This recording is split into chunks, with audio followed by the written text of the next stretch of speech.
오늘 이야기는 인천에 사시는 30대 남성분이 보내주신 사연입니다. 정말 큰일 날 뻔하셨던 일인데요. 앞으로 정말 조심하시길 바랍니다. 과연 제보자분께 어떤 일이 일어난 건지 이야기로 만나보겠습니다.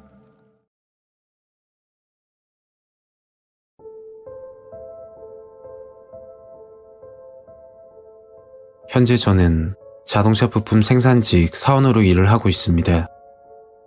기술도 없고 배운 것도 없는 제가 마지막으로 택한 직업이라고 할 수 있죠. 제가 무서웠던 일을 겪은 건 5년 전 겨울 이곳에 신입으로 입사했을 때쯤 있었던 일입니다. 생산직 공장에 신입으로 입사하고 선배님께 업무를 한참 배울 때였습니다. 이틀간 업무에 대해 알려주셨고 하루 종일 이야기를 하다 보니 자연스레 가까워지게 되었습니다. 그 당시 저는 30대 초반이었고 그분은 저보다 한 살 많다고 편하게 진수 형이라고 부르라고 했고 퇴근 후에 술도 한잔 할 만큼 친해졌죠. 그날도 여느 때와 마찬가지로 출근해서 작업복으로 갈아입고 있는데 진수 형이 들어오더군요. 야, 크리스마스 얼마 안 남았는데 여친 안 만드냐? 저와 진수 형, 둘 다 여자친구가 없었고 저 같은 경우에는 빚을 갚아야 하는 처지라서 여자친구 만날 상황도 아니었습니다. 진수 형은 크리스마스 전 여친을 소개해 준다면서 시간을 비우라고 하더군요. 토요일 주말 저녁 집에서 쉬고 있는데 진수 형 전화가 오더라고요.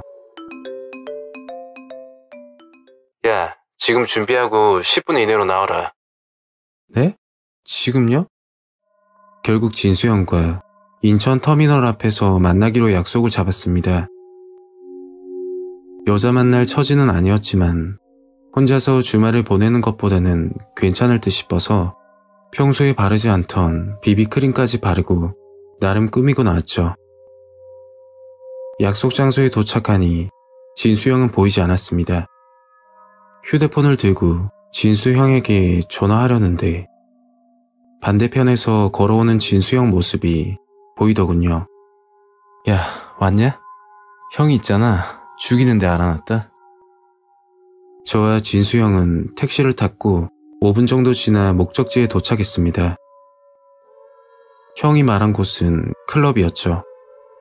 평소에 좋아하는 것도 아니고 20대 초반에 딱 한 번 가본 기억이 있습니다. 다른 클럽은 30대부터 출입 금지인데 여기는 30대 초반까지 가능하다고 하더라고요. 그때가 저녁 10시가 다 되어가고 있었고 입장을 하기 위해서 사람들이 줄을 서서 기다리고 있었죠. 거의 1시간 정도 더 기다려서 드디어 들어갔습니다. 클럽에 들어가자마자 테이블에 앉아서 술을 주문했고 맨정신으로는 놀지도 못할 것 같아서 술을 급하게 마셨습니다. 급하게 마셨던지 속이 좋지 않았고 취기가 갑자기 올라오더군요. 무슨 자신감인지 스테이지로 나가 춤을 췄고 제 앞에 있던 여자분과 스킨십까지 하게 되었죠. 결국 그 여자분과 인연이었던 건지 여자분 일행이 나가서 술을 한잔 하자고 했습니다. 신기한 게 2대2로 짝도 맞는 거였죠. 클럽에 들어가고 불과 1시간도 안 돼서 일어난 일이었고 그때까지는 뭔가 일이 잘 풀린다고만 생각이 들었습니다. 여자분들과 클럽에서 나와 근처 술집으로 들어갔고 기억은 안 나지만 술을 꽤 많이 먹었습니다. 형 먼저 들어간다. 둘이 좋은 시간 보내. 하고서는 여자분과 같이 나가시더라고요.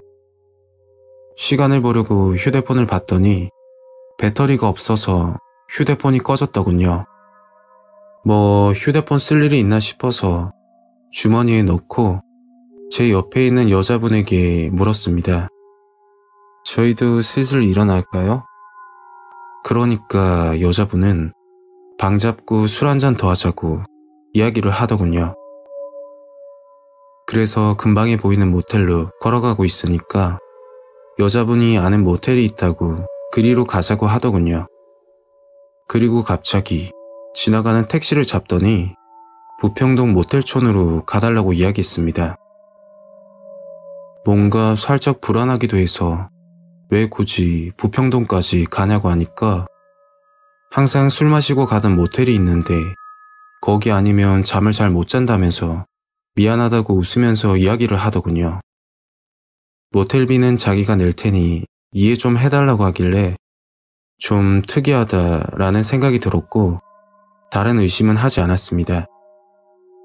택시를 타고 20분 정도 걸려서 목적지에 도착했고 여자분이 향한 곳은 누가 봐도 오래된 모텔이었습니다.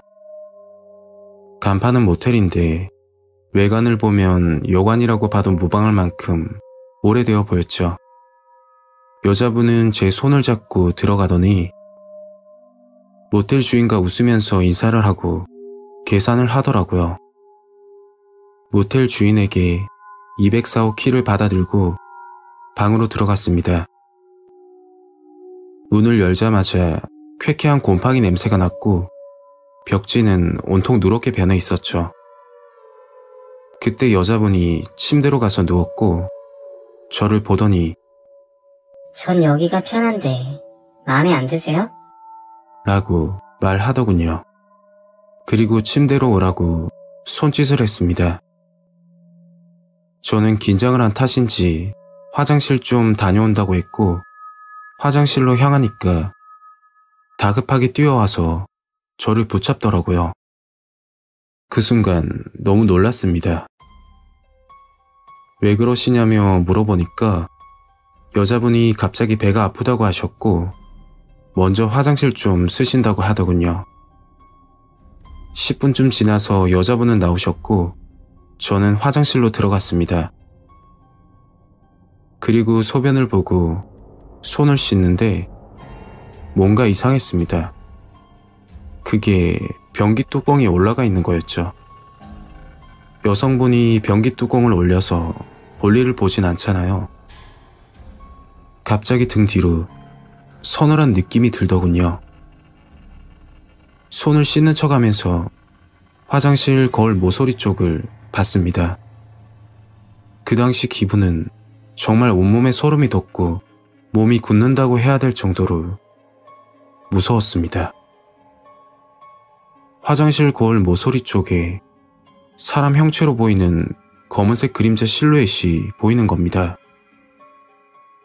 거울 속 위치는 분명 샤워 부스 쪽이었습니다.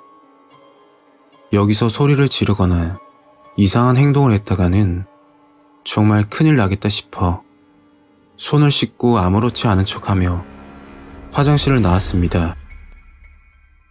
여자분은 계속 침대로 올라오라고 했고 제 머릿속에는 여기서 빠져나갈 생각만 하고 있었죠. 저 담배가 떨어져서 잠깐 편의점에 다녀올게요. 하고서는 나가려고 하는데 에이, 안 속네. 오빠, 나와. 얘 도망간다. 그 소리를 듣자마자 문을 박차고 미친 듯이 뛰었습니다. 무사히 집으로 들어왔고 곧장 진수 형에게 전화했죠. 그리고 진수 형에게 끔찍한 이야기를 듣고 말았습니다. 진수 형과 함께 나갔던 여자분 말투가 조금 특이해서 한국 사람 맞냐고 장난을 좀 쳤다고 합니다. 그랬더니 여자분 표정이 바뀌고 연변 사투리를 쓰면서 입에 담지 못할 욕을 했다고 하더군요. 그리고 가방에서 칼을 꺼내길래 급하게 도망갔다고 합니다. 진수 형이 집에 오자마자 저에게 전화를 수십 통 했는데 전화기가 꺼져 있어서 걱정했다고 말을 하더군요. 현재도 진수 형과 같은 회사를 다니고 있고 그때 생각만 하면 진수 형도 무섭고 끔찍하다고 하더군요. 모텔로 유인한 여자, 그리고 화장실에 있던 남자, 모텔 주인, 전부 한 패거리였던 것 같습니다. 제 이야기는 여기까지입니다. 구독과 좋아요 한 번씩 부탁드리겠습니다. 감사합니다.